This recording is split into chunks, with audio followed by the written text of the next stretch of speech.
What is going on, Maximum fans out there? And as we sit back and we wait for the update so we can finally start opening our packs, Maximum has dropped some news over the past couple days, actually past couple weeks. Figure kind of get a little bit back to normal. I guess you could call this a Maximum Monday.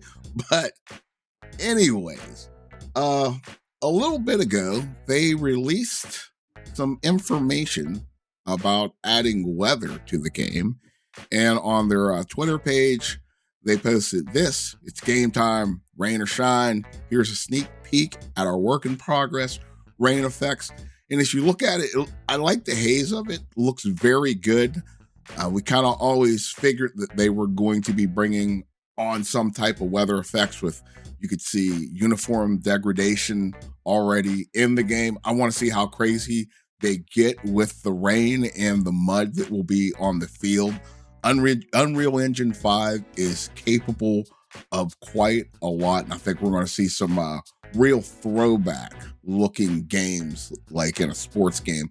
Like nowadays, the fields don't get as messy as what they used to back in like the early 90s, late 80s, and 70s. But that's going to be a cool aspect, going to add that little bit of immersion to the game. Also, they showcase their snow, and I like that the tracks stay on the field. You can see where this field has been played on a little bit. The footprints have not removed from the snow. I wonder if it accumulates over time. You come back from halftime, or are they a little bit, a little bit of light snow blurs them a little bit more. But look at like when a guy does his touchdown dance, there are his tracks in the end zone. That's going to be another layer of immersion that they're going to be adding to this game that's going to make it even that more intriguing. Now, with those aspects, they're also addressing other things that people have kind of complained about or wanted to see improvement. There is a new spin move coming to the game, and I have to say it looks pretty decent, from the current one where it's, a little bit of a slowed spin. I think they could still keep that in the game just to have another option, but this new spin is very much more violent looking. The guy spins out of there, that arm gets thrown up in the air. It's real quick, looks like it's very responsive. Can't wait to try to use it. And along with screenplays are coming right now in the interview, their mailbag, their monthly mailbag that they had with Maximum Luke. Micah was on there, and he just talked about how they're just trying to get the blocking mechanics down for the screenplays because, offensive linemen come up, they hold a block for a second, then they release.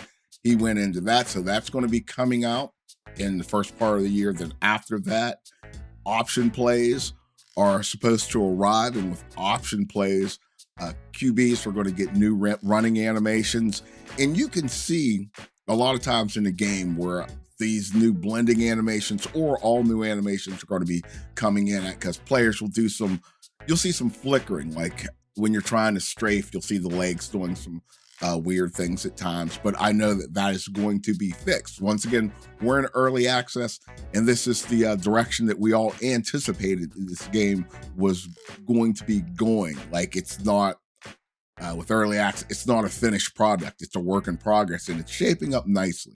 And once they get option plays in, they said that RPOs are following. So that's good stuff to know for what's coming down the road. And the one thing that I found that personally that I was complaining about a little bit was in the mailbag, they addressed fumbles. And I'm guilty. I noticed that I was fumbling a lot, but then once I realized that I was spamming the button a lot, I was trying jukes, and I didn't know that it added a 20 to 30% chance of a fumble, which logically, honestly makes sense. Like a lot of those times, I'll be making a juke move and the ball, there it goes, popping out, and I'm like, what the hell happened? Well, by me spamming that button, I drove up the percentages of a fumble happening, because a lot of times I do spam a lot. Either, I'm trucking, or I'm trying to juke, or I'm trying to spin, and it makes sense, and I'm okay with it. Now that I know that, I'm 100% okay with that. It makes me think about the cuts and jukes what time in the game it is. Do I really need to make that spin move, or do I just need to get down to run out the clock or whatever? But anyways, and that was pretty much it in a nutshell of the information that we got. Oh, I almost forgot with the word censorship. They also talked about that, how it's been very strict, but it's going to loosen up once they get it all figured out. So once we get to the 1.0 release, which is supposed to coincide with the release on the PS5, I do believe all these things will be ironed out. And I think we're going to have a very solid game. A lot to look forward to. But anyways, sitting there blabbing on and dazing off, I wanted to mention that we're going to be starting a community plays and funny moments of the week. We're going to want you guys to submit your crazy plays, funny clips from Maximum Football, and we're just going to have like a showcase probably like once a week, depends on how many clips we get. We're going to carry this over to ESG when the beta drops. It's definitely dropping for all you deniers out there. At this point, I'm going to call you truthers. You're going to look ridiculous when it drops. But anyways, I'll put information for that in the description of this video so we can start that up. Once again, if you got some crazy clips or whatever, we'll go through them all. We're going to pick like the top 10 and we'll have our top community plays. And it's just not good plays. We want funny, glitchy stuff that happens. We're going to get that rolling. But that's it for now. So until next time, it's been Smoking Jay, and I will see you either in the ring or on the field.